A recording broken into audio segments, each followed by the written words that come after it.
Amigos, buenas tardes. Aquí estamos en actualidad con Esteban Goria y hoy vamos a abordar algunos temas de interés nacional. Vamos a tomar eh, apunte de algunas cosas que están sucediendo en el país y para ello me tengo conmigo a los invitados de la mesa de siempre. Son los queridos hermanos William Jiménez y Javier Santana. William y Javier, bienvenidos a Actualidad. Te dejo el espacio para que saluden a la audiencia. Muchas gracias, Esteban. Saludos a toda tu audiencia en Actualidad con Esteban. Mira, hay una situación ahorita con el tema de la inflación, que está imparable en Venezuela. Y los chavistas están tratando de encontrar una explicación a algo que tiene un razonamiento básico. Sin embargo, escuchemos. Vamos a ver qué nos quieren decir ellos. Sube el dólar. Noticias Venezuela. ¿Por qué sube el dólar Banco Central de Venezuela? Vamos a explicar de forma sencilla y con un lenguaje muy coloquial para que todos puedan entender. El gobierno nacional tiene dos opciones. La primera opción es colocar la tasa de cambio fija, o sea, que el gobierno dice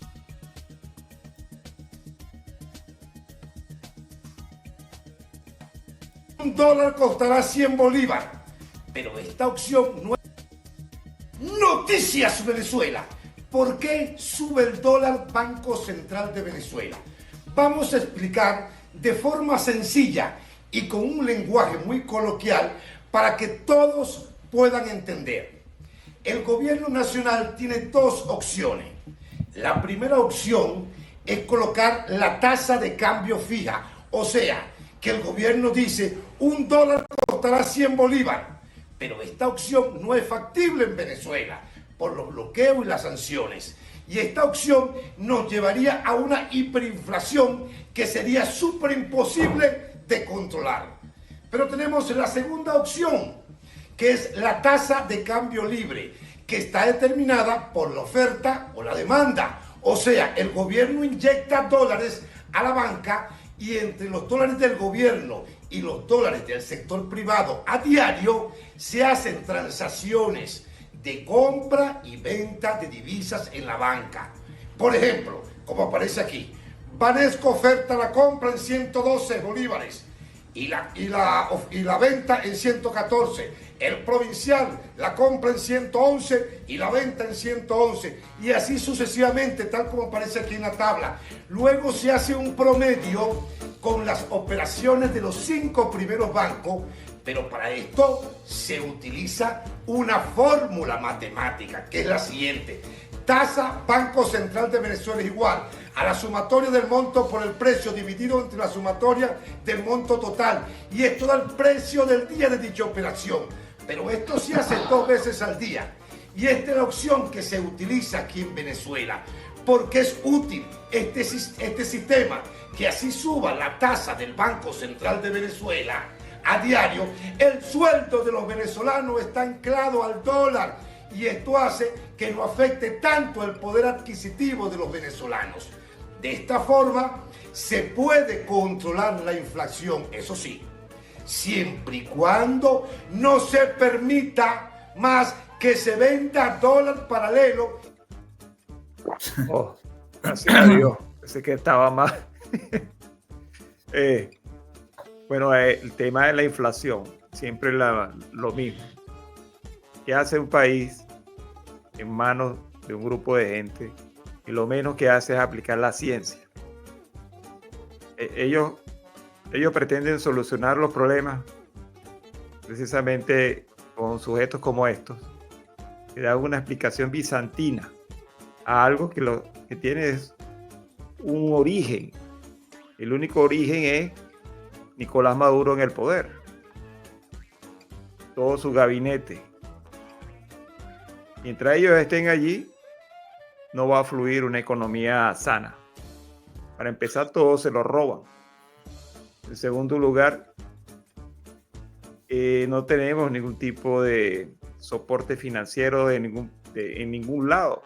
Se han robado todas las reservas.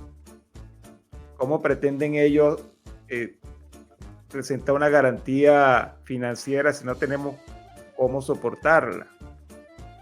Lo peor es que se ha encargado de destruir todo el aparato productivo nacional. Lo que han creado son millones de empleos inorgánicos.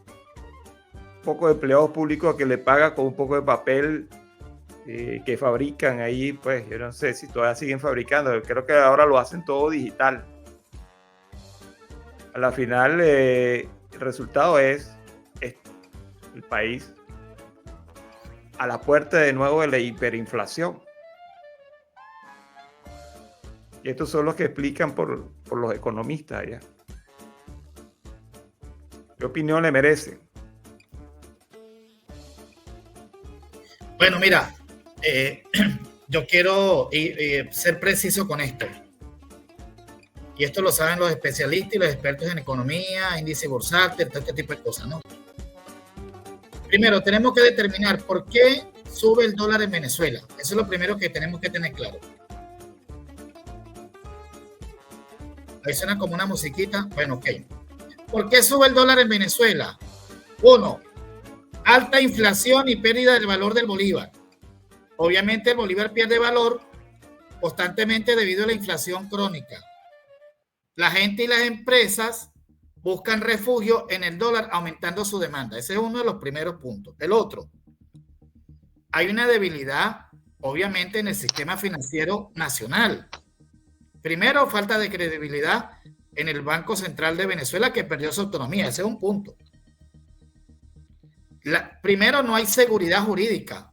Y todo empezó desde la época de esas llamadas expropiaciones, que por cierto terminaron ahora, que estamos en víspera en cualquier situación de un remate de uno de los principales activos de Venezuela en los Estados Unidos, donde hay más de 5,000 gasolineras, que ese es un tema que en cualquier momento va a reventar esa situación. Lo otro. Dice el doctor Ley que ya definitivamente perdimos la... Sí. Lo otro, lo que tú acabas de decir, la emisión de dinero sin respaldo. El gobierno, el régimen, mejor dicho, financia su déficit emitiendo bolívares, lo que genera obviamente una devaluación. A más bolívares circulando sin respaldo, más sube el dólar. Oferta limitada de divisas. Las exportaciones petroleras han caído, reduciendo las entradas de dólares. Las sanciones internacionales dificultan también acceso a ciertas divisas. Pero mira, usted saca esos papeles llamado bolívar y se va a Colombia, a Brasil, a cualquier país del mundo, y eso no sirve para nada. No te lo cambian en ninguna otra divisa. Pero usted va a Brasil y carga 10,000 real y usted puede comprar dólares con eso, puede hacer cambios a euros. Si usted va al Perú y tiene soles, usted puede comprar dólares y euros con esos soles. Si usted tiene pesos colombianos, usted puede comprar euros y los dólares. Si usted está en Reino Unido, con liras esterlinas puede adquirir euros, dólares. O sea, todos esos países pueden adquirir. Venezuela, ¿qué va a adquirir? Llegas a una casa de cambio, nada más vaya para Cúcuta, pues. Nada más para no ir muy lejos, pues. Llévate, ¿cuánto? No sé, 20,000 bolívares, pues, de esa divisa de venezolana. No sirve, no te van a cambiar en nada, porque no tiene respaldo. Lo que pasa aquí con este tema, mis estimados, y los que nos escuchan, es que esta gente no acepta, no admite que fracasó la divisa bolívar y que nosotros deberíamos transitar en un proceso de metamorfosis, como lo hizo el Perú en su oportunidad con una otra divisa anterior al sol, que fue la que produjo que apareciera el sol, o como hicieron los ecuatorianos, que tienen de circulación el dólar, pues. Pero como están anclados a un sistema comunista, marxista, leninista, control de los medios de producción, control de todo, todo controlado, más vale la prepotencia, el totalitarismo y esa hegemonía. Y listo. Ahí está el detalle. El país perdió confianza, elevado riesgo país, no hay seguridad jurídica, que es uno de los aspectos importantes de los fines del Estado. Venezuela no es un país seguro para la inversión, para empezar. Inevitablemente. Entonces, ¿qué queda? Se va a producir, obviamente, un mercado negro de divisas. Usted va a cualquier supermercado y yo veo que eso está en esas etiquetas marcadas en precios de dólares. Yo he visto la gente comprando y grabando videos. Y según y que están persiguiendo a la gente allá, si ofrece venta de divisas en paralelo. Y por ahí hicieron algo que demostró que no eran los tipos que tenían los portales los que incidían en ese tema del aumento del dólar, porque aunque metieron presos como 15 como chivos expiatorios, hoy tenemos en la tasa del Banco Central, que es como la referencia oficial, ese 113 dólares, mejor dicho, 113 bolívares por dólar y como 130 bolívares por euro. Así es. Así es. ¿Qué me dices, Javier? Bueno, Esteban, el tema de la economía en Venezuela está cada vez peor. Y está cada vez peor porque, obviamente, después del 28 de julio, entró mayor, como lo decía William, entró mayor desconfianza en el país. La inseguridad jurídica pues va primero, porque si las instituciones, entre comillas, son las primeras que violan la propia Constitución y la voluntad popular, que se expresó claramente en las urnas el 28 de julio, a esta fecha, casi un año después, no hemos visto la primera acta que diga Nicolás Maduro ganó en esta mesa electoral. Exacto. Eso no lo hemos visto.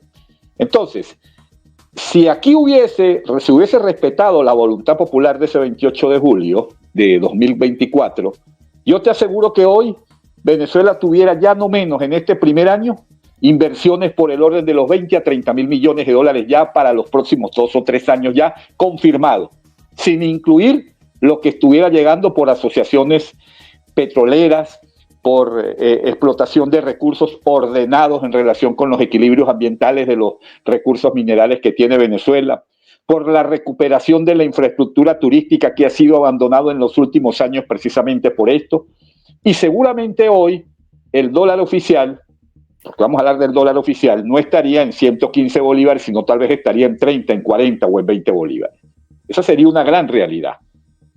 Pero como hay una desconfianza absoluta en Venezuela, e inclusive aquí hemos llegado a la barbarie, Esteban, hemos visto videos referentes en donde en las bombas de gasolina en el Táchira no te aceptan bolívares. Una cosa inaudita, Esteban, que en el propio territorio nacional, para pagar un peaje, esos que tiene Freddy Bernal, después que Chávez dijo que hay que eliminar todos los peajes y ellos ahora colocan peaje cada 10 kilómetros. Hubo un señor hace poco, lo vimos en todas las redes, que iba a pagar en efectivo y le dijeron, no, aquí no aceptamos bolívares. O paga en pesos o paga, vea usted en qué paga. O sea, una cosa de verdad. Aceptando otra moneda en los peajes. Exactamente, en los propios peajes no están aceptando los bolívares. En las bombas de gasolina del Táchira, Esteban, no te aceptan el pago de la gasolina en bolívares. Siendo PDVSA una industria nacional además y todas las gasolineras siendo propiedad del Estado, porque si tú me lo vieras, no es que es de propiedad privada, entre comillas, el que no me está aceptando los bolívares. Pero el propio Estado, en el Estado Táchira, que controla los peajes y que controla las bombas y estaciones de gasolina, hay denuncias que no han sido desmentidas por el propio Estado de aceptar los bolívares. Entonces, en una situación como esa, que el propio Estado desconoce la moneda nacional, pues bueno, ¿qué más puede quedar? Entonces, inclusive en estos días veía un video recordando un poco al presidente Nayib Bukele, que le hablaban sobre la cuestión de la economía, y él decía, mire, hace unos años yo vi un video de un señor que colocaron una Policía Nacional de Precios Justos, y el señor llegó y le dijeron, ese no es el precio de ese televisor, usted lo tiene que vender en tanto, eran 3.000 bolívares y en 800. Y entonces llegó todo el mundo y compró esos televisores en 800 bolívares, porque eso le dijo la Policía Nacional de Precios Justos, explicaba Bukele. ¿Y qué ocurrió con eso? Le preguntaron a ese señor, usted, no, yo estoy quebrado, a mí me quebraron, yo me voy del país. Bueno, eso es lo que ha ocurrido en Venezuela.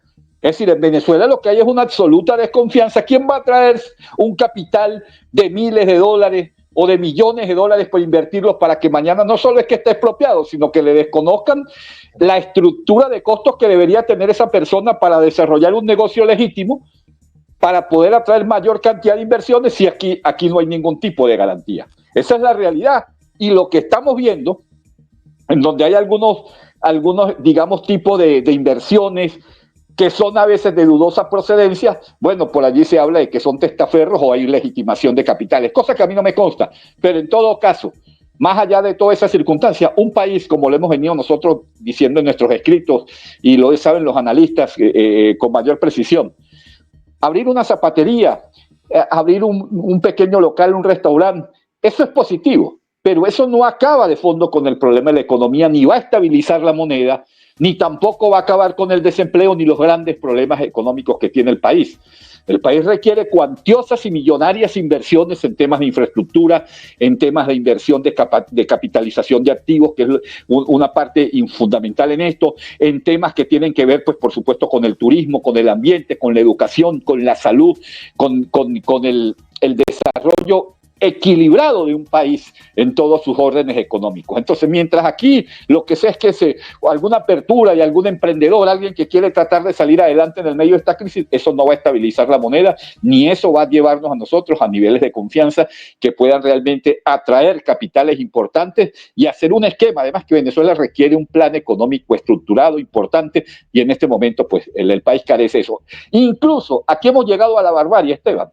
En el caso de medir los salarios, hoy, por cierto, hago denuncia pública y los docentes están cobrando hoy 6.000 bolívares de bono vacacional, Esteban. Eso son algo así, no sé cuánto eso es en dólares ahorita en este momento, eso? pero eso es una como 50, 40 dólares, 50 dólares, una cosa, eso es una aberración en todo caso, ¿no? Pero para sentar esto aquí, es decir, aquí hemos llegado al nivel que aquí se conoce el salario mínimo, pero los salarios, usted, por ejemplo, de los grandes, digamos, burócratas, eso es intocable en ese sentido, ¿no? Entonces, estos desequilibrios, no hay información oficial, que es lo más importante, no tenemos información oficial de la propia inflación, no tenemos información oficial de ese nivel de inversiones que puede estar entrando al país, no tenemos información oficial del número realmente de inversores dispuestos a establecer equilibrios con Venezuela porque no hay nada. Entonces, en una economía que prácticamente está con una manta negra totalmente, pues así el país no se va a desarrollar. Mira, hablando de poco desarrollo, precisamente tenemos acá a uno de los responsables de la mayor miseria posible. Aquí está. De allá lo que ha venido es desolación y muerte, hipócritamente envuelto. Por tanto, con mis dos manos voy a votar a favor del acuerdo. Estoy de acuerdo con que se le coloquen los otros elementos relacionados con el lavado de dinero, porque también lavan el dinero de la droga que trafican, sí, pero de las armas que trafican también. Y de la trata de personas, el principal mercado y empresa, industria macabra de tráfico de personas es el continente europeo. Bueno, ya escucharon a este hombre, ¿no? El perfecto... este hombre es el perfecto inversor acusatorio. O sea, este 20, lo que es él. Entonces, está acusando a la Unión Europea de lo que ellos son. Fíjate lo que es la cosa, ¿no? Y así han estado desde que llegaron al poder. Tú los ves robando, entonces él te dice que tú eres el ladrón. Y tienen una plataforma mediática para repetir esa mentira 1.000.000 de veces. Se valen del dinero, del capital, para posicionar esa información, y esa es la manera como ellos trabajan la narrativa. Entonces ahí están haciéndole perder tiempo a la gente. La Unión Europea tiene razones sobradas de ubicar a todos esos funcionarios públicos del Estado venezolano en las listas negras, porque hay suficientes evidencias de participación en lavado de capitales. ¿Cómo se explica la cantidad de riqueza, de movimiento de dinero que ellos hacen a lo largo y ancho del mundo? Pues lavando capital. Y eso lo han detectado la banca europea, y por eso lo están bloqueando, lo están sancionando. Pero se molestan por eso. Los están ubicando donde merecen estar. Entonces, haciendo leyes que a la final es un circo, porque ¿qué efecto puede tener una legislación de esa Asamblea Nacional que no tiene ningún reconocimiento a nivel internacional?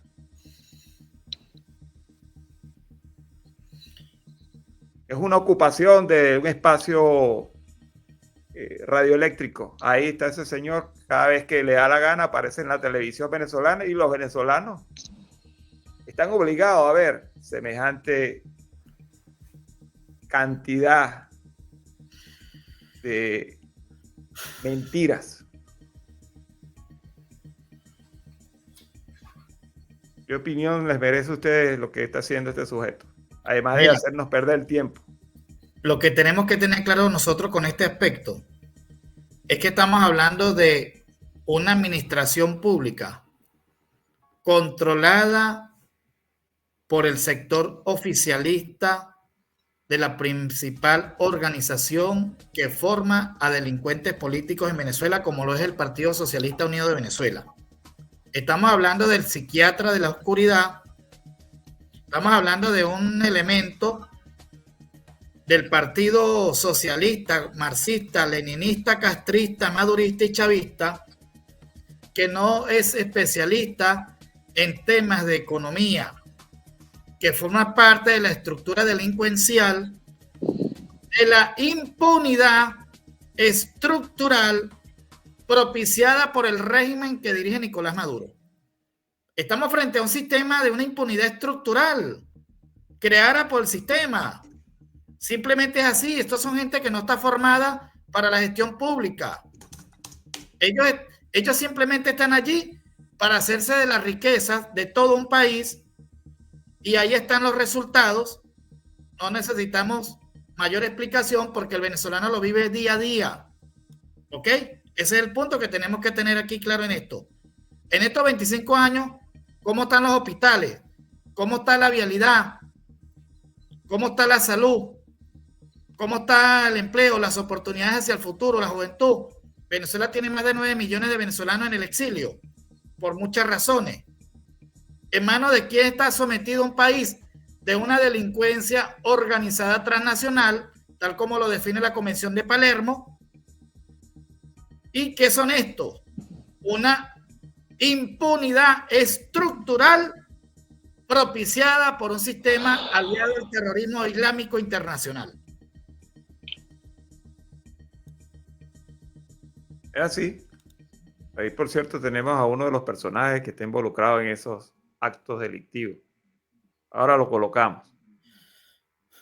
Cuéntanos, Javier. ¿Qué opinión te merece la declaración de este impresentable que tenemos allí? Bueno, lo del señor Jorge Rodríguez es una cosa que definitivamente ya raya, digamos, en el paroxismo del cinismo, ¿no? En primer lugar porque, o sea, él dice, no necesitamos a la Unión Europea. Hace unos días decía, declaren persona no grata al señor Volker Turk de la ONU. Y así por el estilo. Es decir, ¿cómo puede un país, y así con esto concatenamos con el inicio del programa que tenía que ver con la economía? Es decir, ¿cómo un país que se está peleando con las Naciones Unidas, que se está peleando con la Unión Europea, puede llamar inversiones a Venezuela? Eso es una cosa de verdad automáticamente que está en cualquier estudiante de economía del primer semestre, de ciencias sociales. Es decir, como un país que lo que agarra el micrófono, el presidente además del Parlamento, que sería entre comillas la institución que debería controlar a los funcionarios públicos, en vez de decir, oye, aquí hay una denuncia sobre un ministro, aquí hay una denuncia sobre el presidente de un instituto, aquí hay una denuncia sobre tal funcionario, vamos a llamarlo para interpelarlo, para que explique, para que rinda cuentas al país. No, aquí inmediatamente, si alguien es denunciado por corrupción, el primero que sale digamos, a defenderlo es la propia cúpula del PSUV. ¿Por qué? Porque todos ellos son unos corruptos. Esa es una gran red de corrupción. A mí me llama mucho la atención sobre todo el tema de la trata, ¿no? ¿Por qué? Porque yo soy investigador en ese sentido y tengo varios años trabajando el tema. Y entonces cuando él dice que Europa es el primer traficante de la trata, eso es cierto, pero lo que él no termina de decir es, punto 2, ¿quiénes son los primeros que se llevan, digamos, esas niñas o esas mujeres que están básicamente, que son las principales víctimas? Los países del Medio Oriente, que son amigos del señor Jorge Rodríguez, como el caso de Irán, por citar uno solo. Allá van a trancar o van hacia la otra parte, que es hacia Marruecos, no es el Medio Oriente, por supuesto, y la red que trafica, por supuesto, de niñas y adolescentes y de mujeres en Europa tiene que ver con todos estos vínculos que son asociados con ellos. Pero lo irónico de esto es que, por ejemplo, la principal ruta de la trata, y lo ha dicho Naciones Unidas, a esa misma persona que él hace días mandó a declarar persona no grata, por los lados del Orinoco, por el delta del Orinoco, están saliendo cantidad de personas indígenas, mujeres indígenas también, que son víctimas de todo esto. ¿Qué ha hecho este señor? Ha mandado a investigar, ha mandado a realizar consultas, ha mandado a obtener realmente resultados claros e implícitos que digan que es mentira que por allí se van unas cuantas mujeres y unas cuantas niñas y unas cuantas adolescentes por ese sector del delta del Orinoco. No, lo único que vimos fue hace poco, fue a la exgobernadora del delta del Orinoco, casualmente, y concatenamos también la corrupción y la economía aquí, dándose un banquete de unos videos en Suiza con su bebé, con su hijo. Imagínate tú, o sea, lo que debería haber estado este señor es decir, señores de la Unión Europea, yo les pido, por favor, que me envíen de vuelta a la señora Lisette Hernández a propósito de estas declaraciones de la trata, estas declaraciones de la Unión Europea de lavado de activos y todo este tipo de cosas, para que venga y rinda cuentas de por qué está en Suiza, que es un país que es considerado paraíso fiscal, paraíso libre de todo este tipo de investigaciones, para que rinda cuenta del por qué están ocurriendo estas cosas precisamente en el estado donde hay la mayor cantidad de denuncias sobre trata en Venezuela. Entonces, realmente sencillamente lo que dice el señor es barbarie y basofia. ¿Qué clase de inmoralidad lo de este hombre, ¿no? Su hermana precisamente es una de las viajeras. Ahí está, recientemente parece que estuvo ayer en Turquía, en un avión, especializada. El mismo avión con el que presuntamente se le ha vinculado con casos de corrupción, de transporte de oro y todas esas cosas en España. Ahora él viene a decir que la Unión Europea es un centro de la criminalidad, de la delincuencia, de la inmoralidad. Ese es el punto. Fíjate, déjame por cierto por acá que estoy tratando de descargar una información interesante sobre los viajes de Delcy. Pero para no interrumpir, vamos a continuar mientras descargo esa información. Por cierto, William, ya que tú mencionaste, disculpa, al doctor Ley, aquí está el doctor Ley. Hola amigos, Carlos Ramírez López, doctor Ley. Este es un corto video en el que quiero explicarle que he producido 2 artículos ahora mismo y los he publicado, en donde coloco el informe actualizado del proceso de remate de Sigo. Y esto respecto a la escogencia que hizo el juez Leonard Stark de Delaware sobre uno de los que están participando en el remate de Sigo, una de las empresas a las que le adjudicó el derecho a rematar. El juez Leonard Stark le recomendó esto a una empresa que se denomina Dalinar Energy Corporation. Esta empresa es americana, pero es creada, voy a usar los mismos términos del juez, es Bueno, fíjate algo. Él lo que está planteando acá es un escenario de que perdimos, sigo. Lo perdimos lamentablemente Sí. por irresponsabilidad de buena parte de los factores asociados a todos nosotros. Pues, régimen de Maduro, a oposición, en fin, a la final, pues se perdió Sigo, pero es que Sigo está perdido de hace años. Pienso que Sigo se perdió en el mismo momento que Maduro la hipotecó, se le hipotecó a los rusos. Ahí se acabó Sigo. Le hipotecó que por, no sé la cifra exacta, tengo entendido que $1.000 millones, algo así, lo están vendiendo en $7.000 millones ahorita. Que es un precio bajo para el valor real que ella tiene, que está por encima de los $20.000 millones o hasta más. Es una empresa que a nosotros nos permitía tener acceso a un mercado, no solo el mercado de refinación, sino que tenía 5.000 estaciones de gasolina. ¿Qué no podíamos hacer nosotros con 5.000 estaciones de gasolina? Uh-huh. Imagínate que nosotros perdimos toda la que es la industria petrolera internacional. Desde que llegó Chávez, eso se acabó. Ellos agarraron y las vendieron, engañando a la gente, vendiéndole ideas al pueblo, buena medida, ignorante en esta materia. Y ese es el gran negocio en el que se metieron todos estos sujetos del chavismo.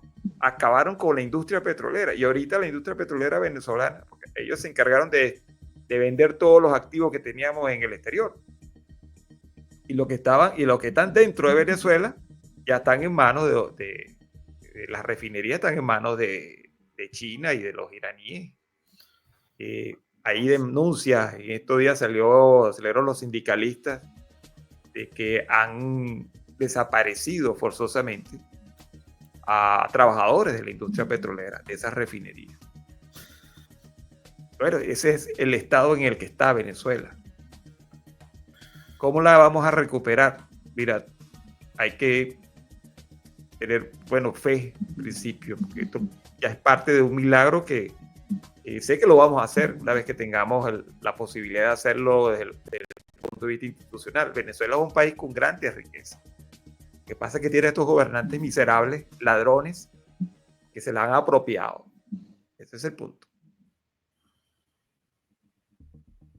No sé si tienen algún comentario, queridos hermanos. Sí, mira, quería adicionalmente a lo que ya se está hablando en esta transmisión especial, es que esta postura que tiene Jorge Rodríguez, el psiquiatra de la oscuridad, lo que deja evidente es la falta de separación de poderes que están controlados por el partido criminal que forma delincuentes políticos en Venezuela.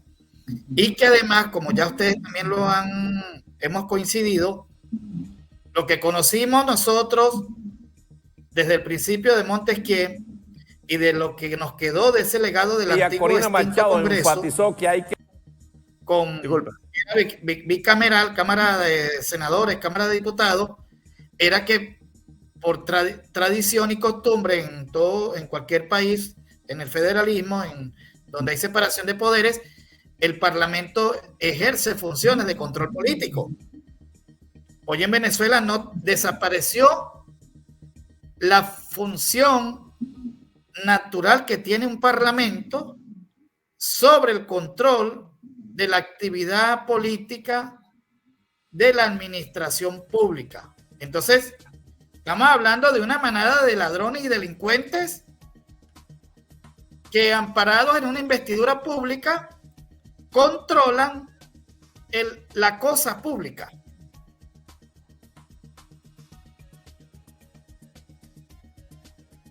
¿Aló?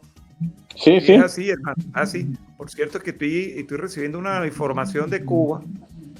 Este señor que es poco conocido para nosotros, los venezolanos, merece que ampliemos la información, que la distribuyamos. Este señor se llama Ferrer, Luis Ferrer, por aquí lo tengo. No sé si tú has sabido de él, Javier. Sí, entiendo que es un señor... José Daniel Ferrer García, opositor cubano, 3 veces prisionero de conciencia, y puede ser que por 4ª ocasión también. Esta puede ser mi última comunicación con ustedes, con mis hermanos de lucha y con nuestros amigos en Cuba, en los Estados Unidos, en la Unión Europea, en América Latina y en otras partes del planeta. Yo digo que esta pudiese ser mi última comunicación porque mañana a la mañana puede que las fuerzas represivas del régimen asalten mi hogar, lo destruyan todo y me encarcelen nuevamente porque me niego a cumplir con las condiciones de mantenerme en silencio, de ver los crímenes que el régimen está cometiendo contra el pueblo cubano y quedarme callado. Es decir, me niego a que el régimen me silencie, me niego a dejarme intimidar. Voy a seguir luchando hoy, mañana y siempre, mientras viva fuera de la prisión, dentro de las prisiones, de manera no violenta, por libertad, por democracia, por respeto a los derechos humanos y por bienestar y prosperidad para mi nación, por la reconciliación entre todos los cubanos. Si esta fuese mi última comunicación, les quiero dejar el siguiente mensaje. Siempre he tenido muchísimo apoyo, muchísima solidaridad desde que fui encarcelado por primera vez allá por la Primavera Negra de Cuba en marzo de 2003.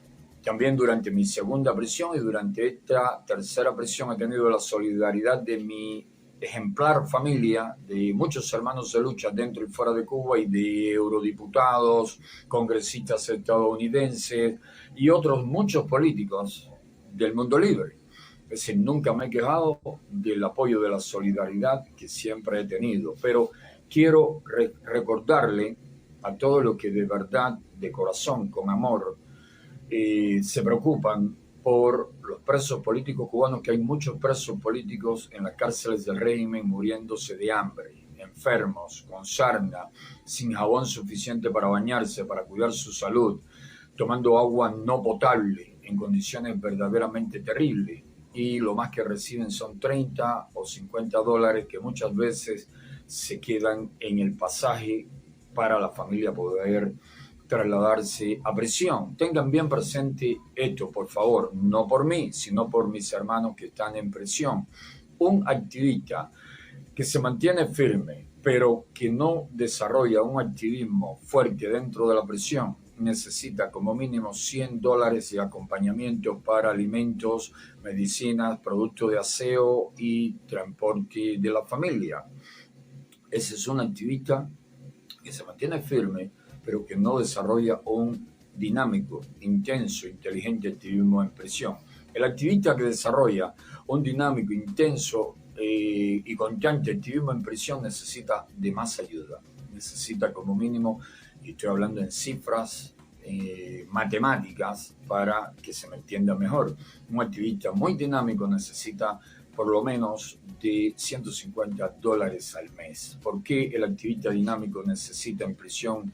El activista que no se calla, que no se rinde, que saca documentos de la prisión, cartas, denuncia, que narra, que da a conocer cuando matan, cuando asesinan a un preso. ¿Por qué necesita más recursos? Porque nadie le va a ayudar a sacar, solo unos pocos. Y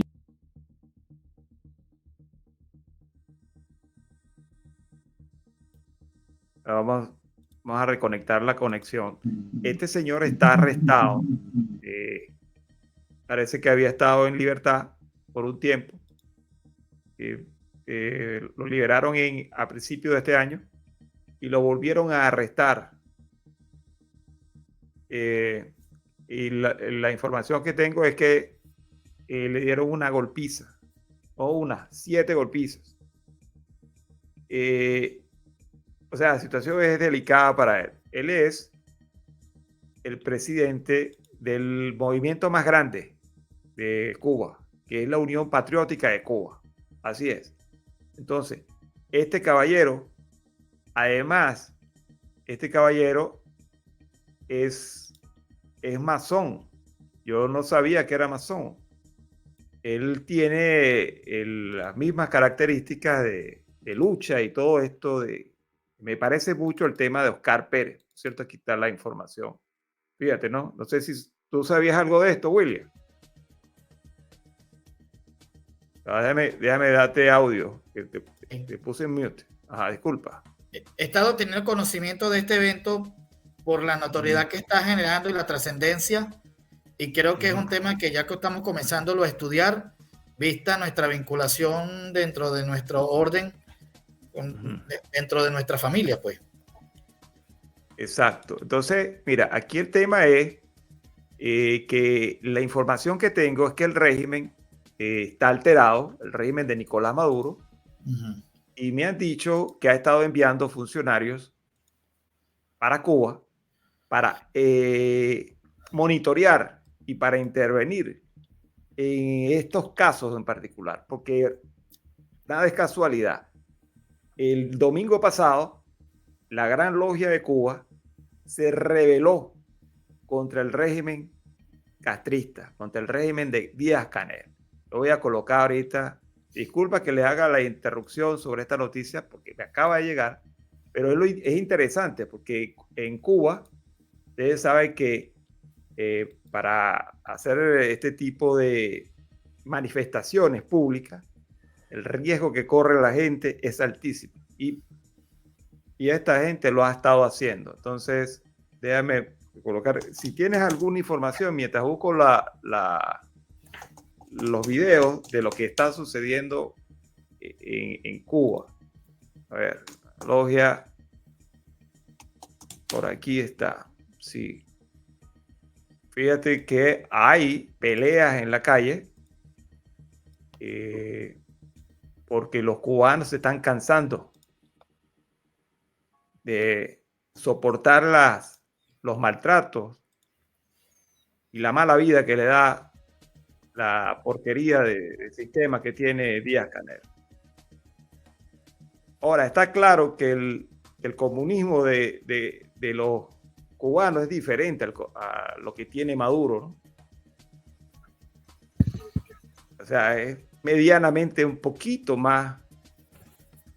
menos criminal desde el punto de vista de la estructura de acoso y de violencia política. Ya vamos a hablar sobre eso. Y lo digo porque fíjate la forma que esta gente está adoptando para hacerse presente en la manifestación. A ver, aquí, un segundo.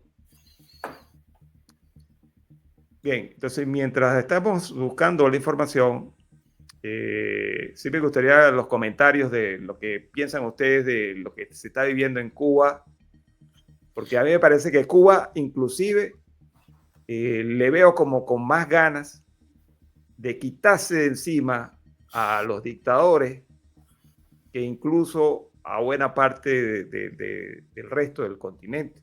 Sí. Yo no sé qué opinan ustedes. Mira, vamos a ver, fíjate lo que está pasando. Estamos hablando de la detención reciente de líderes masónicos en Cuba, de Juan Alberto Quezel Linares, ¿no? Diputado gran maestro. Y entonces estamos hablando de que se asumió de facto la jefatura de la Gran Logia de Cuba después de la destitución de Michael Filena, dice por aquí Duarte, en el 2025. Pero Quezel Linares fue citado por la seguridad del Estado en junio del 2025 y finalmente detenido el 4 de julio del 2025, casualmente el día que se celebra un aniversario más de la independencia en los Estados Unidos, ¿no? Junto con Víctor Bravo Cabañas, durante una escalada de detención del Estado. O sea que hay una persecución abierta contra niños.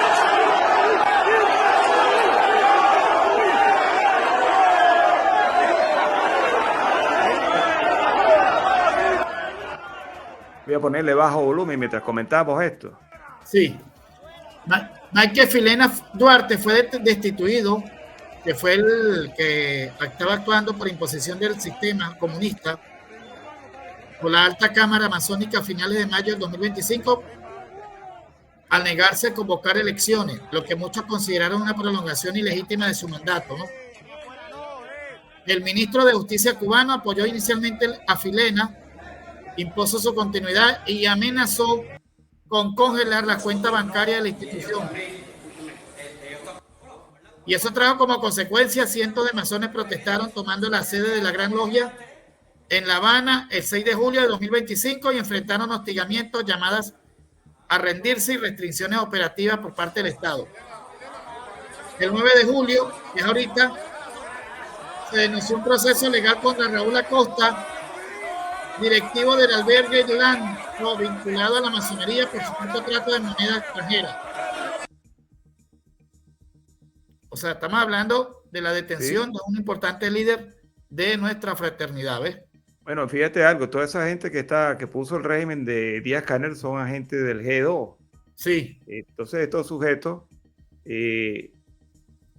están allí con el objetivo de hacer lo que hacen en todos lados, hacer lo que están haciendo en Venezuela, infiltrar las logias para vigilar cualquier movimiento, cualquier forma de expresión, y eso es lo que hacen en Cuba. Ahora, a mí me preocupa porque a este señor Ferrer, que es un líder nacional, si están enviando agentes de Venezuela para Cuba, no es una buena señal. Porque me recuerda mucho el caso Oscar Pérez. ¿Me entiendes? No sé qué opinas. Mira, bueno, yo creo que lo que hay que agregar aquí a este tema y con mucho es que todos estos sistemas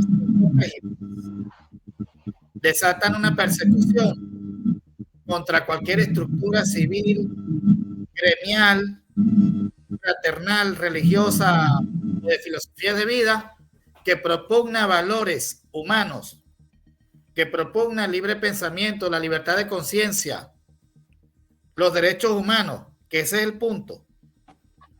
Esa es la situación. Entonces, claro, un país que está sometido, reprimido por tantas décadas, donde salen y aparecen unos hombres que representan o simbolizan esa respuesta que anda buscando la gente de un espíritu de libertad que se genera a través de sus afirmaciones y de su libertad de expresión. Entonces, que le ayuda, que él le ayuda, el otro le ayuda, y nadie sabe que se le está mandando 3 y 4 ayudas de diferentes sitios, de diferentes personas u organizaciones. Es bueno que las organizaciones tengan la mayor comunicación una con otra. Es necesario que se comuniquen, que conversen, que intercambien información para que hagan mejor trabajo. Solo cada cual por su lado no vamos a hacer nunca un trabajo verdaderamente efectivo. Y paso al segundo punto. ¿Qué opinas, Javier? Bueno, es lamentable la persecución política que ya tiene muchos años, ¿no? En Cuba, este sistema pues ha generado no solo el nivel de miseria, el nivel de pobreza, ¿no? Incluso para evitar una cosa aberrante que terminó haciendo ahorita el gobierno de Cuba, porque claro, eso se lo sostiene Venezuela, ese tipo de comunicaciones aumentaron de manera desproporcionada el valor del costo de la red de Wi-Fi, de Internet, la única que por cierto hay en Cuba, a valores prácticamente impagables por parte de los ciudadanos, porque se estaban multiplicando muchísimo las denuncias del ciudadano común en las redes, por lo que dice este señor Navas, que ahorita entiendo está pues también, incluso han salido llamados por parte de la legisladora María Elvira Salazar que no se metan más con Navas, porque eso pues de alguna manera retrotrae mucho más este sistema, ¿no? Entonces la Internet es quizás la principal enemiga que tienen estos tipos de regímenes, porque es la vía que le quedó al ciudadano, como no tenemos acceso ni por supuesto menos en Cuba, como no tenemos acceso, digamos, a los sistemas de comunicaciones oficiales, pues solamente nos quedan las redes. Y por supuesto, las redes son el principal medio que acceden los ciudadanos. Y en Cuba, para evitar todo esto, aumentaron de manera desproporcionada el valor del Internet, ¿no? Por cierto, Esteban, y para que lo conozca, seguramente ustedes lo saben, el amigo también Will, acaba de lanzar el gobierno de Díaz-Canel, como para tratar ya de fíjate bien por dónde van todas estas cosas, ¿no? Lanzaron una inteligencia artificial de nombre Cecilia. Y Cecilia tiene su arquitectura, como todos estos sistemas, para hablar dentro de sus principales esquemas lo que dice el principal periódico de Cuba en materia de educación y cultura, que es el Granma. Válgame Dios, tú una inteligencia artificial en donde tú vas a sacar es lo que dice o lo que va a responder ella es sobre el Granma o las organizaciones sociales, entre comillas, que todos sabemos que están afiliadas al Partido Comunista en materia de cultura y en materia, digamos, de lo que son los logros cubanos, ¿no? Entonces, bueno, es realmente una situación preocupante, por supuesto, porque es una voz disidente dentro de Cuba que todavía queda, pero al régimen eso poco le importa. Es decir, este tipo de regímenes solamente recordemos que la ley del odio que está en Venezuela, con la cual han imputado a los miles de presos políticos que tenemos, es una obra maestra de Cuba. Es decir, tú dices algo y es una crítica, inmediatamente es una ley contra el odio y con eso estos regímenes justifican. No es que está preso no porque esté criticando, está preso por instigar al odio. Es decir, cualquier palabra que tú digas, aunque tú estés reclamando porque no tienes luz, porque no tienes agua, porque no tienes seguridad, porque no tienes acceso a los bienes esenciales, ellos dicen que es odio, inmediatamente van los grupos policiales o los grupos militares y van y te detienen, alegando entre comillas, y lo que es peor, ¿no?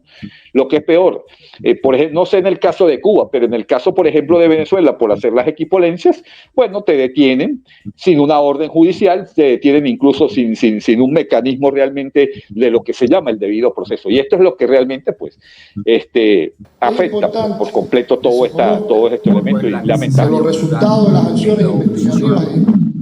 Sí, a veces se viene la imagen. Pero hablando de eso, sí, mira, Javier, síguenos comentando, porque aquí está precisamente el operador cubano encargado de todo lo que es el tema de la vigilancia y de el sensor mayor. Sí, ¿qué nos decís? Sí, el señor Álvarez es como la equipolencia del señor Granco, ¿no? En Venezuela, ¿no? Es más o menos, él es el que tiene toda la responsabilidad del aparataje de terror, del aparataje psicológico. Es decir, este individuo que está allí y que por supuesto sale vestido porque entiendo que es un militar allá del sistema, y no es casualidad. Todos estos elementos, ¿no? Que son totalmente articulados con el venezolano detrás de lo que llaman centro de prensa. ¿Cuál centro de prensa? ¿Hay ahí algún medio independiente que realmente le pueda decir, señor, usted qué opina de esto o usted qué opina de lo otro? No, son centros de prensa ideologizados, centralizados sobre lo que ellos consideran que es su verdad. Aquí habría que retrotraernos a Nietzsche, a más allá del bien y del mal, porque quien mejor describe todo este tipo, digamos, de sistema, articulando también, por supuesto, con los orígenes del totalitarismo de Hannah Arendt, pero es que Nietzsche hace una concordancia perfecta sobre este tipo de individuos, en donde para ellos la luminosidad de la verdad está en sus palabras, y lo que tú dijeras, si por ejemplo allí estuviera un periodista y le dijera, mire señor, aquí hay una denuncia de un líder opositor cubano que dice que va a ser probablemente su último video porque lo van ustedes a asaltar su vivienda y se lo van a llevar preso, él dirá inmediatamente, usted está mal informada, usted está distorsionando la verdad, usted está distorsionando los hechos. Nosotros no hemos asaltado a nadie, simplemente ese señor viola la ley como le da la gana, incitando al odio, llamando al terrorismo, porque eso es otra cosa adicional. Estos grupos que son efectivamente terroristas, entonces acusan al otro de terrorista. Es el espejo, pues eso que tú hablabas al comienzo, Esteban, un poco ese sistema. Entonces es lamentable ese señor Álvarez, pues es otro que algún día esperemos que rinda cuentas ante la justicia internacional por todas las aberraciones que ha hecho en contra del pueblo y la ciudadanía cubana. Sobre todo hay unas grandes denuncias que pesaron sobre él en aquellos tiempos en donde todavía están los apagones, porque Cuba hay sectores que viven hasta 16, 20 horas diarias sin luz. Lo que pasa es que no se ha quedado otra vez toda la isla sin luz como hace unos meses atrás, y este señor fue responsable en generar no menos de 50 presos políticos que en ese momento pues se levantaron precisamente por la situación de energía eléctrica que estaba viviendo Cuba.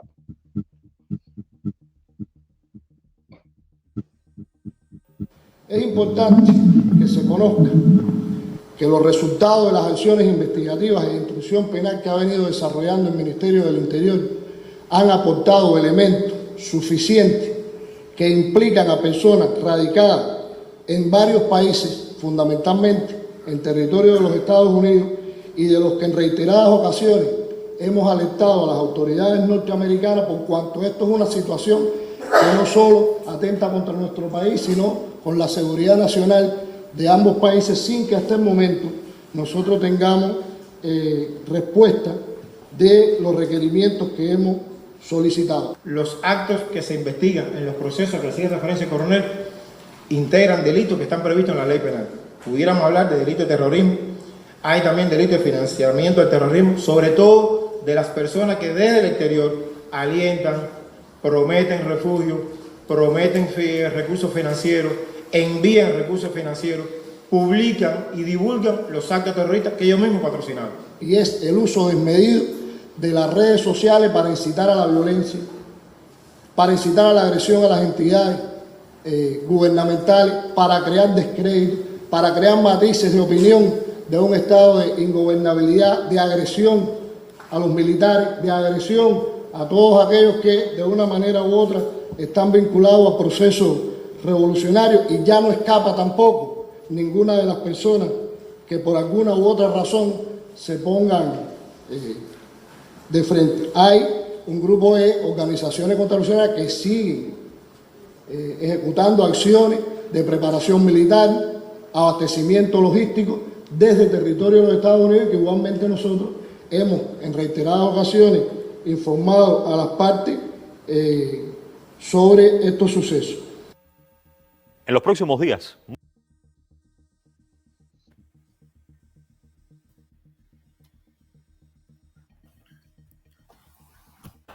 Creo que estamos ya... ¿Se escucha? Ok. Vamos a ver.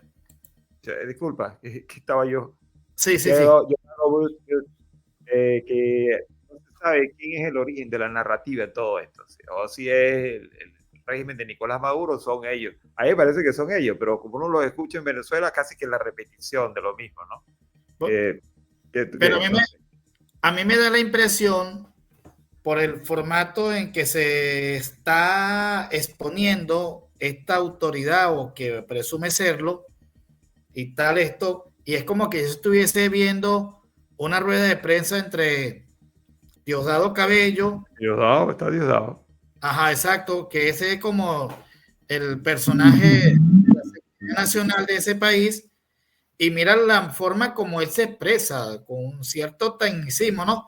Y son toda una casta de personeros o de agentes que han torturado tantas personas, y perseguidores, y con sus métodos ortodoxos que han destruido vidas y familias, y entonces ellos son los que presumen ser las víctimas. ¿Qué dice? Bueno, Esteban, es lo que estábamos diciendo al comienzo, ¿no? Es decir, todo lo que dijimos, tú lo confirmaste en el video, ¿no? O sea, no hay quizás una palabra más o una palabra menos que pudiera diferir sobre lo que el planteamiento y lo que corrobora ya William. Es decir, es el mismo esquema, es el mismo libreto. Es decir, el terrorismo está desde el exterior, financiado el exterior para meter terroristas dentro de los estados, en ese caso de Cuba o de Venezuela, y el mismo esquema, es decir, las redes sociales, entre comillas, son usadas para atentar imagínate tú, contra funcionarios. Es decir, tú le haces una crítica a un funcionario y tú estás atentando de manera terrorista contra ellos. Ellos no están atentando contra la población, ellos no están atentando contra la ciudadanía. Es más, déjame decirte que hace mucho tiempo, Esteban, el discurso de los derechos humanos desapareció del rostro de estas personas.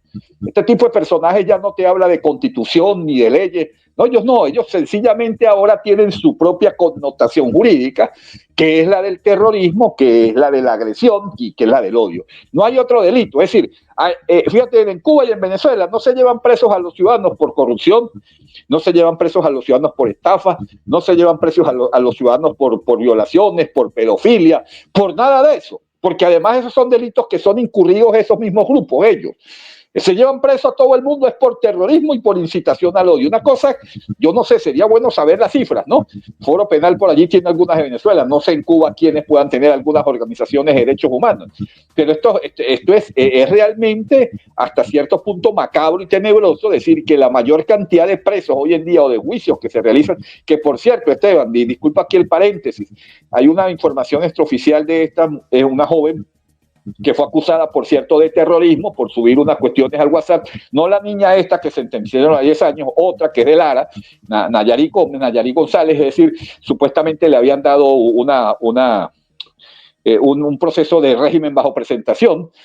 Entonces son estas cosas que son a veces tan aberrantes, que ellos saben que son tan aberrantes ya llevarse presos a unos ciudadanos por cualquier situación, digamos, de redes, de colocar una opinión en una plataforma X de Meta, de TikTok o de X o de lo que sea, y entonces inmediatamente la persona es acusada de terrorismo, de instigación al odio y sentenciada digamos, a una barbarie jurídica, ¿no? De varios años, una cosa que realmente es tan extremista que hasta ellos mismos tienen después que retrotraerse en sus decisiones y darles la libertad, porque son cosas realmente ya que rayan en una cosa que extrae prácticamente lo que pudiera ser un mínimo de desinterés jurídica. Entonces este señor, que es el que controla toda la guerra, digamos, en contra de la ciudadanía, pues bueno, ese es el discurso que nada diferencia al que puede ejercer aquí un Diosdado Cabello o cualquiera de sus derivados.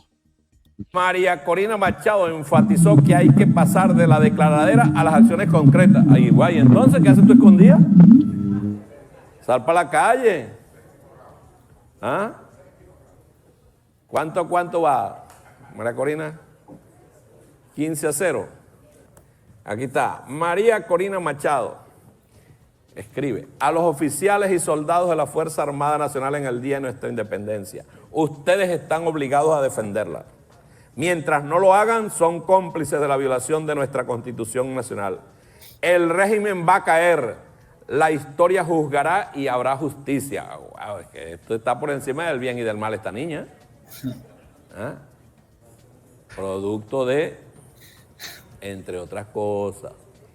Para hablar de la Fuerza Armada hay que tener mando sobre la Fuerza Armada. Hay que tener ascendiente sobre la Fuerza Armada Nacional Bolivariana.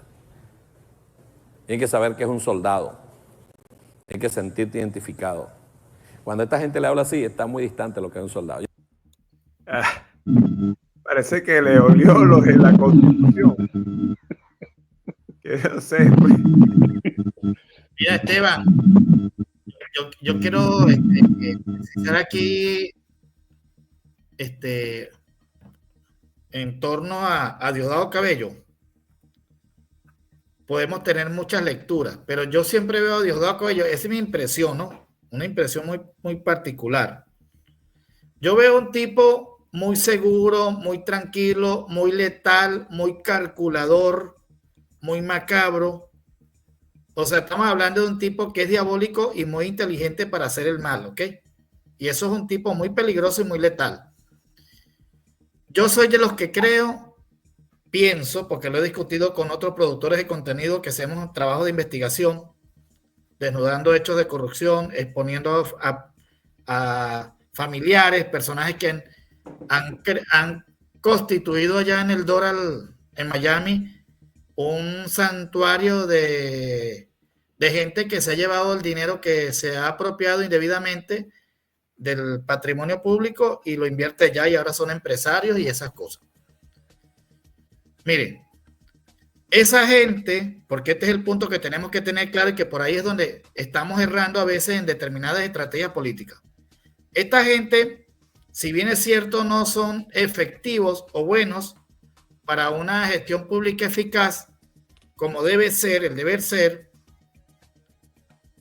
lo que sí tienen ellos es que controlan efectivamente el poder. Ellos lo controlan de manera monolítica. Ellos ejercen el poder. Y Diosdado y Maduro están unidos en sus intereses. ¿Ok? En sus intereses. Entonces esa gente no les va a temblar el pulso para reducir o demoler cualquier cosa que ellos sospechen que vaya a afectar su estabilidad política en el poder. Ellos el poder, mantenerse en el poder, hacerse del poder, constituir a Venezuela como su botín personal para ellos y sus futuras generaciones, porque ya ellos están formando a sus hijos. Ya tú ves la hija de Diosdado Cabello, que ocupa cargos de ministro. Ya tú ves la heredera de Chávez, la más pequeñita Rosa Inés, que es presidente de Imparques. Los hijos de Darío Vivas son efectivos militares. Y así hay cualquier cantidad de estos elementos. Para no ir muy lejos, ahí está Nicolásito, que lo están formando. Y así, o sea, esta es una gente que está muy clara y determinada en lo que quiere. Es un tema que hay que verlo así con frialdad, ¿ok? Eso me parece una monarquía, más bien. Es un modelo monárquico. ¿Qué opinas, Javier? Sí, como nosotros lo hemos definido un poco, ¿no? Más allá de, por supuesto, tiene muchas connotaciones, o sea, cualquier definición es válida para ellos, pero lo que aquí no hay que perder de vista es que son sistemas que vinculan lo peor. Incluso yo creo que hay hasta algo de neotalibanismo, ¿no? Entendiendo que hace días Rusia fue el primer país que reconoció al régimen talibán, algo que no se han atrevido ni sus mismos, digamos, connotantes ideológicos, digamos, desde el punto de vista religioso, ¿no? Entonces esta gente, pues por supuesto, mezclan todo. Ellos, y qué casualidad que Diosdado Cabello habló del bien y del mal, ¿no? Fíjate bien, nosotros antes no había visto el video, confieso, para que no vayan a decir que es algo planificado entre nosotros.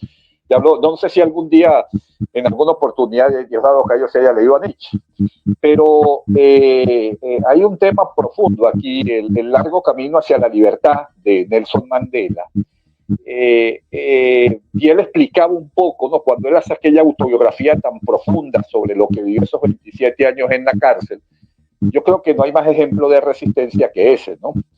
Y con esto no estoy queriendo decir que es que porque es muy distinto el sistema que había del apartheid en aquella Sudáfrica y la manera, pero no dejaba de ser Mandela un preso político. El hecho de que, porque también había violaciones de derechos humanos, pero era otro contexto, ¿no? Era otro contexto. Aquí es un gobierno, aquí es un régimen que va contra sus propios ciudadanos.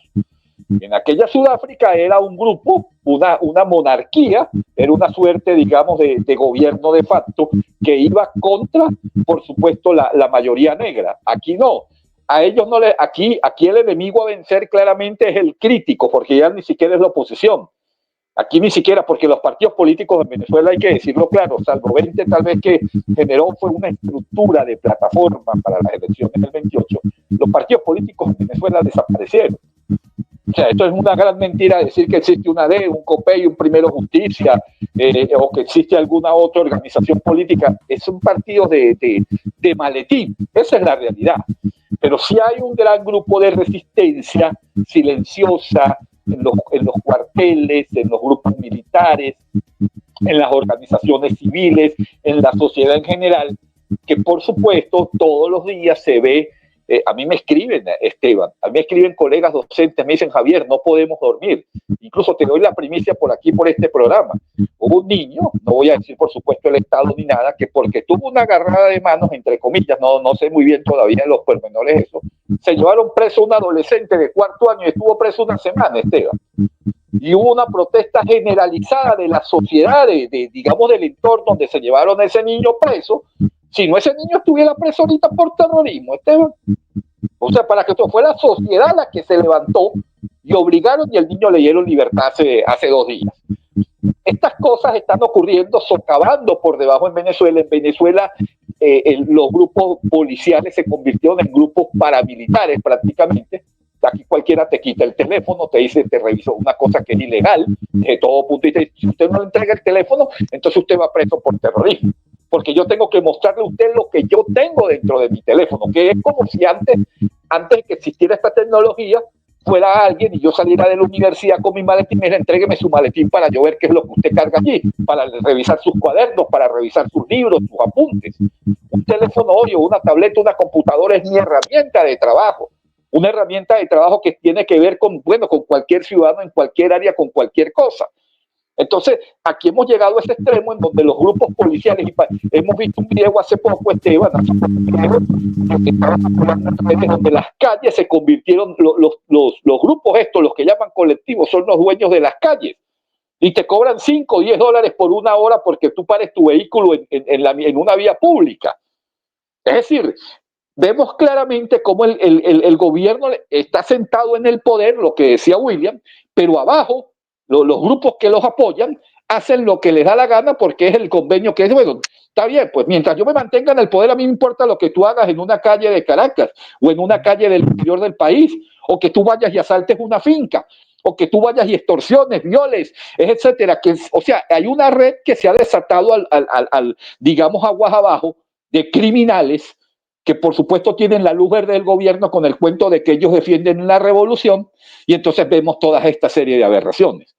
Entonces, es un sistema que, por supuesto, tú no sabes en qué momento esos mismos grupos criminales que están abajo, por la razón o por las necesidades que sean, cuando se salga de control, entonces esto desde aguas abajo va a implosionar hacia aguas arriba. Porque hay un descontrol absoluto, no hay gobernabilidad, lo que hay es un gran control férreo aguas arriba, para poner preso a los dirigentes políticos o a las voces críticas, pero desde abajo los grupos criminales están desmoronando por completo lo poco que les quede ellos de institucionalidad. Aquí las alcaldías no existen, de facto, las gobernaciones tampoco. Lo que existe son grupos armados o grupos extraarmados, que son los que están dirigiendo las connotaciones y la explotación económica desde el punto de vista ilegal, con las extorsiones, con los chantajes, con el narcotráfico, con la delincuencia y con toda una organización general en que está ocurriendo en todos los municipios, en todos los espacios y prácticamente en todo el país. José Boderlu, secretario general de la Federación Unitaria de Trabajadores Petroleros de Venezuela, FUTE, y miembro de la corriente sindical SECUDA. Diversos trabajadores y familiares han denunciado la detención de varios trabajadores de la principal industria venezolana, específicamente el estado Anzoátegui, alrededor de 35, y 25 en Farcón, específicamente el complejo refinador Paraguaná. De esto se han hecho ecos medios de comunicación y redes sociales. Esto ha generado una gran zozobra en el seno de la clase trabajadora, ya que a estos trabajadores se los llevaron tanto de las áreas de trabajo como desde su casa, sin orden judicial, violándole todos sus derechos, y hasta ahora no hay información sobre ellos. Exigimos al gobierno que la información de la causa de estas detenciones, a la vez que le informe a sus familiares el estado físico y mental de estos trabajadores. Como secretario general le exijo a Will Rangel, presidente de la FUTE, y demás miembros del comité ejecutivo de la misma, que se pronuncien sobre esta situación y le exijan al gobierno que informe el estado de estos trabajadores, la causa de su detención y sobre todo que cese el hostigamiento que existe en las áreas petroleras y que den información al respecto a la clase trabajadora. Solo la lucha cambia la vida de la clase trabajadora y toda nuestra solidaridad con los trabajadores y trabajadores detenidos y con sus familiares.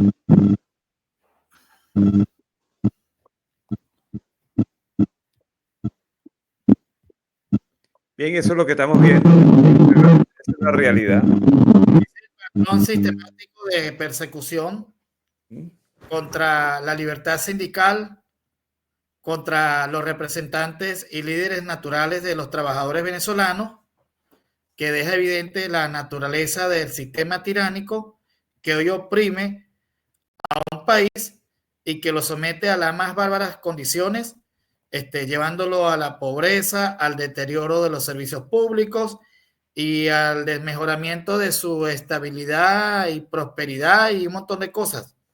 Entonces creo que esto se suma más a ese expediente de violaciones de derechos humanos que ya es recurrente por parte del régimen, por parte de ese sistema, de esa estructura, de esa impunidad que ha creado el sistema contra los venezolanos, contra la dirigencia, contra periodistas, jóvenes, dirigentes estudiantiles, gremios. Es decir, un país donde no hay garantías a las libertades fundamentales, donde no hay Estado de Derecho, donde no hay democracia y en consecuencia no hay oposición porque lo que aparentan serlo son aliados y socios del sistema. Es lo que determina que Venezuela no tiene bases sólidas en su seguridad jurídica, lo que lo hace un país de alto riesgo para la inversión y para garantizar las condiciones de vida de nuestros hermanos venezolanos. ¿Ok? Yo creo que ese es el punto que podemos ir, que va aunado pues a esta denuncia que están haciendo estos dirigentes con el derecho que ellos tienen, tal como lo establece la Declaración Universal de los Derechos Humanos y otros instrumentos internacionales que están relacionados con esto. Bien, entonces, ¿qué te parece, Javier?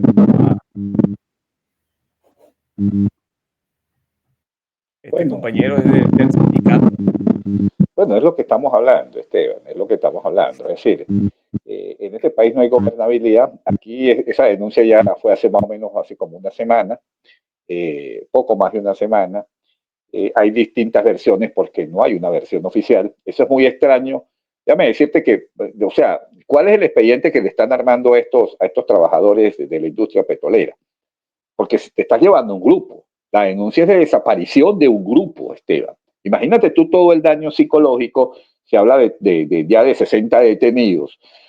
¿Cuál es el daño psicológico que se le está diciendo a la familia? Seguramente tienen esposa, tienen hijos, tienen hermanos, tienen hermanas, y que tú no sepas dónde está preso o a dónde se llevaron a tú. Porque, ¿qué pasaría si en una empresa privada, Esteban, en este momento, qué haría el fiscal general, entre comillas, de la República? Si en una empresa X, la que sea, se desaparezcan de un día para otro, aunque sea un solo trabajador. ¿Qué pasaría con esa empresa, Esteban? Que sea comprobado que de tu empresa, de tu comercio, de lo que sea, desapareció un trabajador, uno solo. ¿Qué piensas tú que habría hecho ya la Fiscalía General de la República? Ahora aquí llegan y desaparecen un grupo de trabajadores. No se sabe dónde están, no se sabe a dónde se los llevan. Y la empresa, que debería ser la primera en dar una respuesta a la opinión pública, a los familiares porque no es que salga ese señor Will Rangel, por Dios, ese señor no representa a nadie. Es realmente vergonzoso. O sea, yo no llamaría a Will Rangel. Yo aquí lo que haría es, ¿y qué pasa? Lo peor no es esto, que fíjate bien el nivel de Estado de Derecho tan vulnerado que está en Venezuela, que si las familias que deberían organizarse y salir a protestar a las puertas de esa empresa, en este caso de PDVSA, o no sé si es una contratista o válgame Dios qué es, y van y salen, capaz que van presos también los familiares por terrorismo, por incitación al odio, porque es lo que hemos venido hablando desde el comienzo del programa, en todo este tipo, digamos, de participaciones que hace el señor Diosdado Cabello como ministro del Interior. Cuando él llega y acusa de terrorista a alguien, pues inmediatamente Operación Tuntuní. Entonces, estas son situaciones que tienen que salirse, digamos, de un contexto donde hay derecho constitucional, donde hay leyes, donde no existen. No existen. Entonces, no ha salido ni siquiera un fiscal. Debería haber por lo menos un fiscal designado investigando este caso. ¿Sabemos de eso, Esteban? ¿Hay alguien que realmente, bueno, yo no sé, yo no estoy enterado de que la fiscalía tal, el fiscal designó al fiscal tal para la investigación de qué ocurrió con esos trabajadores, dónde están, a dónde se los llevaron? No, no pasa nada. Y lo peor es que cuando aparecen, cuando al fin aparece, digamos, ya no hay más nada que hacer. Hay que decir, mire, están en Tocorón, están en Yare, están en el Rodeo, están en el Helicoide, están en la Dijecina, etcétera. Entonces les niegan el derecho a la defensa, que es una cosa legítima a nivel de los derechos humanos, a nivel universal, Esteban. Es decir, debería decir, sí, bueno, yo soy abogado, mi hermano es abogado, yo quiero que me defienda mi abogado. Entonces el Estado te dice, no, su hermano no puede ser su abogado, el abogado es el defensor público que yo designe. Entonces, ¿de qué estamos hablando? Estamos hablando de una ruptura por completo de cualquier sistema constitucional, estamos hablando por una ruptura por completo de lo que se llama el debido proceso jurídico, y en consecuencia, después dice el gobierno, cuando sale un informe de Naciones Unidas o de la propia Unión Europea diciendo que son violadores de derechos humanos porque no respetan las mínimas normas de convenios internacionales que tiene firmado Venezuela, entonces ellos acusan a los demás de terroristas. Esa es la realidad que estamos viviendo, ¿no?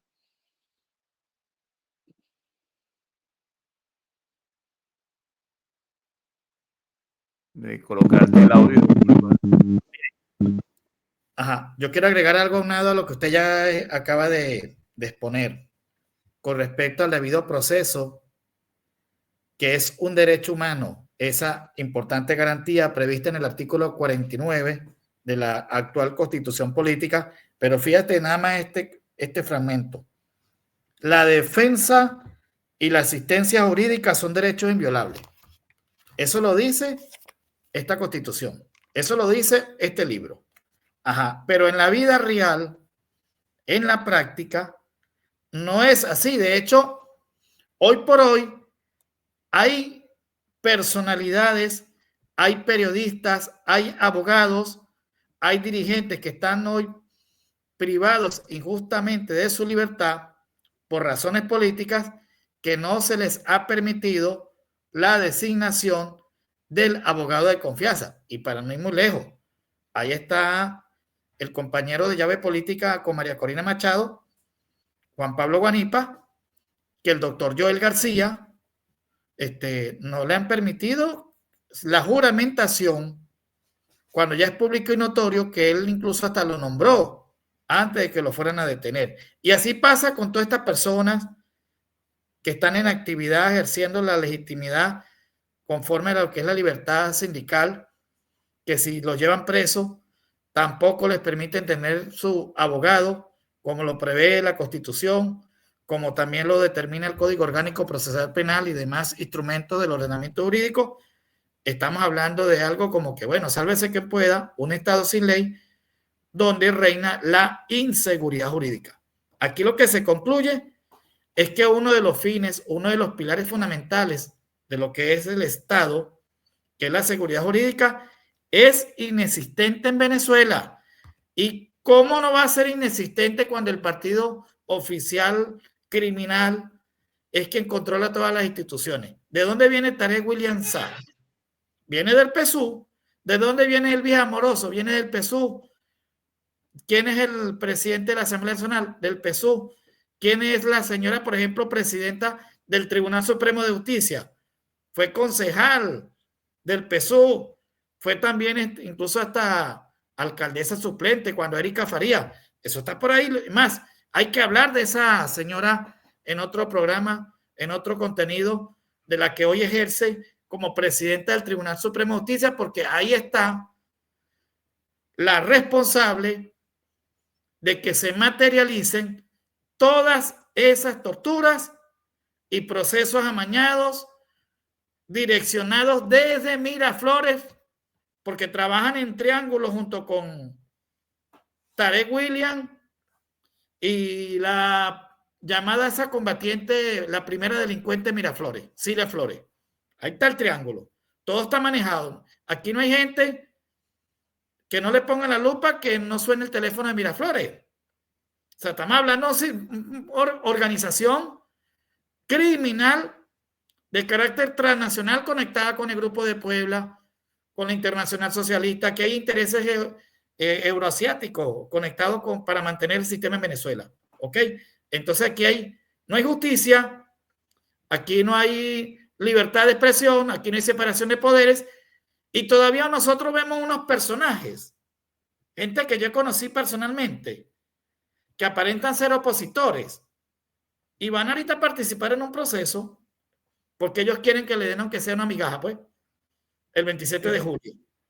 Sí, donde ya quedó más que evidente cómo el país fue testigo del mayor fraude histórico que puede experimentar un país contra la voluntad popular. Y ahorita, entonces, toda esta gente, yo digo, mira, todos los que están participando en la fiesta impuesta de Miraflores, en todos estos procesos amañados electorales, son parte del juego.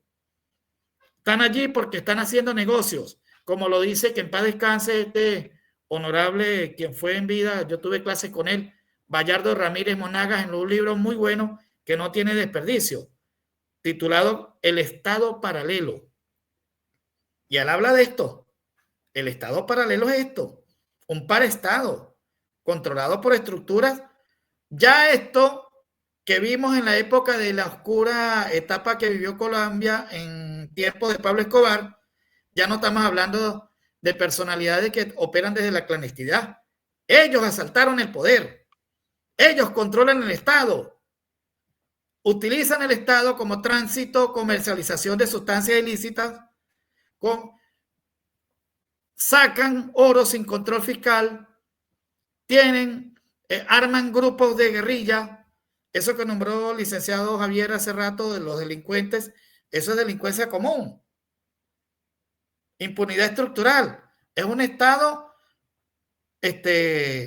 sometido a una banda, a unos cuatreros, pero que se llama técnicamente delincuencia organizada transnacional que controla el poder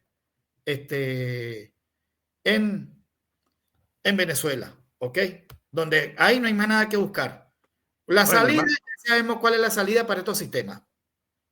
Ya la resolución por la cual creíamos que se iba a agotar la vía, que es lo propio dentro de lo que somos los demócratas por vía pacífica, yo soy de los que cree que quedó culminada el 28 de julio del año 2024. Ahora que vendrá, esa es la incertidumbre que está reinando.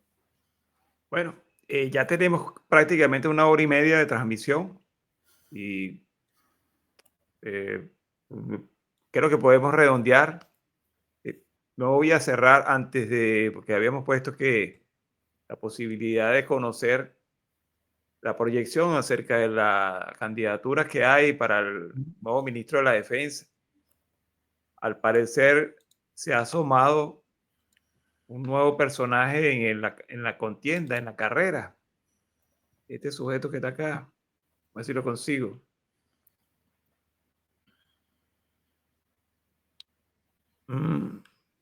A ver.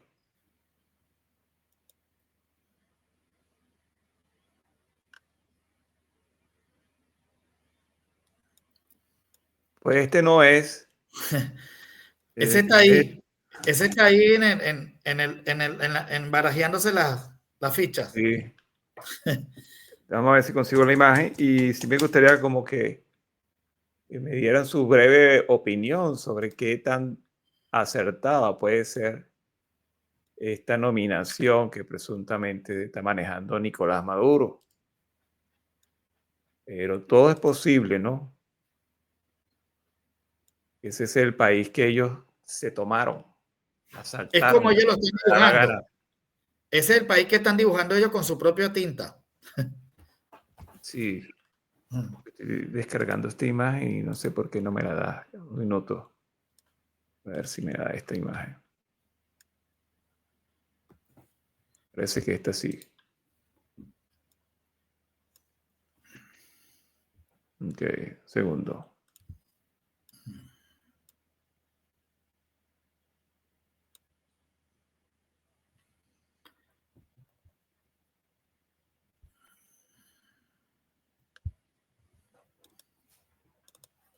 Este que está acá. Ese sí es.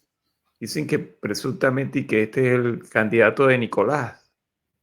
Bueno, Él es el actual presidente de CanTV, ¿no? te voy a decir algo.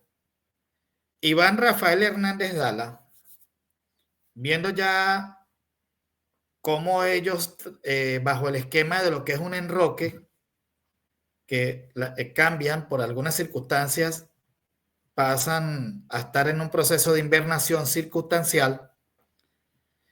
En estos días se estaba hablando de Cabello, dada a la confianza, porque aquí lo que está en juego para definir el nombramiento de un cargo de este nivel como ministro de la Defensa es que tiene que existir una lealtad con el proceso que dirige Maduro. ¿Ok? Ese es el punto. Aquí no es un tema de mérito. Aquí el tema es lo que determine la lealtad para garantizar la estabilidad del sistema. Entonces, si tú te pones a ver en una balanza con cabeza fría entre Diosdado, que es un tipo muy volátil y letal, y con la personalidad que desarrolló y la forma en cómo se comportó durante creo que fueron como 7 años dirigiendo la cartera de la inteligencia del país, tiene mejor perfil para ocupar ese cargo dentro del esquema como ellos lo han direccionado en este sistema. ¿Ok? Entonces yo creo que reúne unas condiciones porque ha demostrado lealtad a la revolución, no lealtad al pueblo y al futuro del país. ¿Qué dice, Javier? Bueno, en todo caso, independientemente para mí ya quien designen en el Ministerio de la Defensa no son más que figuras descartables, ¿no? Es decir, figuras que están allí, incluso en el video que colocaste anterior, cuando Diosdado Cabello se burla, entre comillas, del mensaje de María Corina, haciéndole un llamado a la Fuerza Armada, él dice para estar en la Fuerza Armada hay que tener influencia sobre ellos. Es decir, Diosdado Cabello para mí es el ministro de Defensa de facto, no más allá de cualquier otra cosa, de que no haya, digamos, una designación oficial, porque es que a lo mejor el gobierno no le conviene en ese fondo, o el mismo Diosdado le dice, no, tú no necesitas nombrarme ministro de la Defensa, yo controlo a los militares. Es como yo lo veo en el momento, ¿no? Entonces, más allá de cualquier designación, para mí no es más que un subterfugio, digamos, para tratar de mantener algún tipo de escenario, entre comillas, ellos demostrando que tienen instituciones, etcétera. Pero la gran realidad, es que aquí hay que estar muy claro, Esteban. Es decir, aquí solamente hay 2 voceros del gobierno. Aquí más nadie puede hablar, porque cuando sale algún vocero de alguna institución extra, como Tarek William, sale para ser un verdugo de niños y adolescentes, de presos políticos, fulano de tal, etcétera, después que le dan la orden. Pero aquí tú no ves a ninguna rueda de prensa de ningún ministro. Una que otra declaración que hace el señor Héctor Rodríguez cuando es para también amenazar a los docentes. Es decir, el ministro de la Salud no sabemos ni quién es la ministra de la Salud. El señor lo vi dando unas declaraciones, el señor Villegas, sobre un libro que sacó la niña de la hija de Chávez. Para eso fue que quedó el ministro de la Cultura. Aquí ya no hay grupos culturales, aquí ya no hay organizaciones culturales.